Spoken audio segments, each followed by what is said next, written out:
Tom Ott had just handed me back my flight helmet after wiping off the visor with a rag. Tom was a second-class petty officer and a fine man.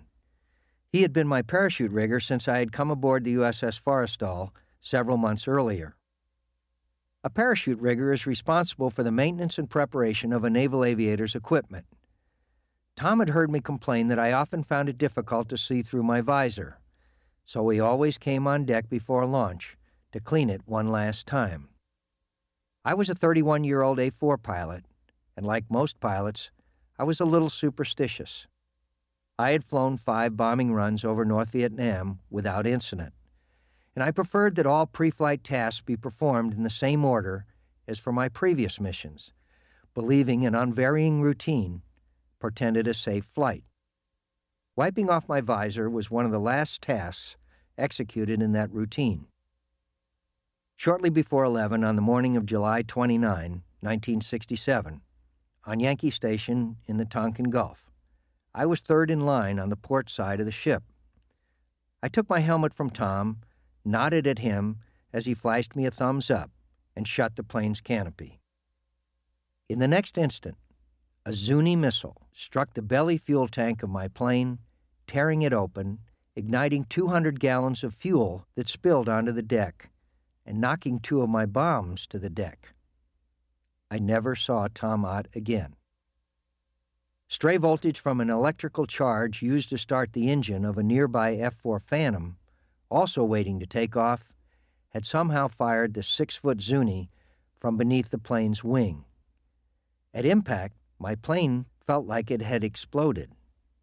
I looked out at a rolling fireball as the burning fuel spread across the deck. I opened my canopy, raced onto the nose, crawled out onto the refueling probe, and jumped 10 feet into the fire. I rolled through a wall of flames as my flight suit caught fire. I put the flames out and ran as fast as I could to the starboard side of the deck. Shocked and shaking from adrenaline, I saw the pilot in the A4 next to mine jump from his plane into the fire. His flight suit burst into flames.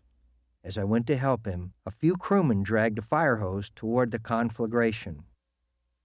Chief Petty Officer Gerald Ferrier ran ahead of me with a portable fire extinguisher. He stood in front of the fire and aimed the extinguisher at one of the 1,000-pound bombs that had been knocked loose from my plane and were now sitting in the flames on the burning deck. His heroism cost him his life. A few seconds later, the bomb exploded, blowing me back at least 10 feet and killing a great many men, including the burning pilot, the men with the hose, and Chief Ferrier. Small pieces of hot shrapnel from the exploded bomb tore into my legs and chest. All around me was mayhem. Planes were burning. More bombs cooked off. Body parts, pieces of the ship, and scraps of planes were dropping onto the deck. Pilots strapped in their seats, ejected into the firestorm. Men trapped by flames jumped overboard. More Zuni missiles streaked across the deck. Explosions tore craters in the flight deck, and burning fuel fell through the openings into the hangar bay, spreading the fire below. The fires were consuming the Forestal. I thought she might sink, but the crew's heroics kept her afloat. Men sacrificed their lives for one another and for their ship. Many of them were only 18 and 19 years old. They fought the inferno all day and well into the next, and they saved the Forestal. By the time the last blaze was brought under control, 134 men were dead or dying.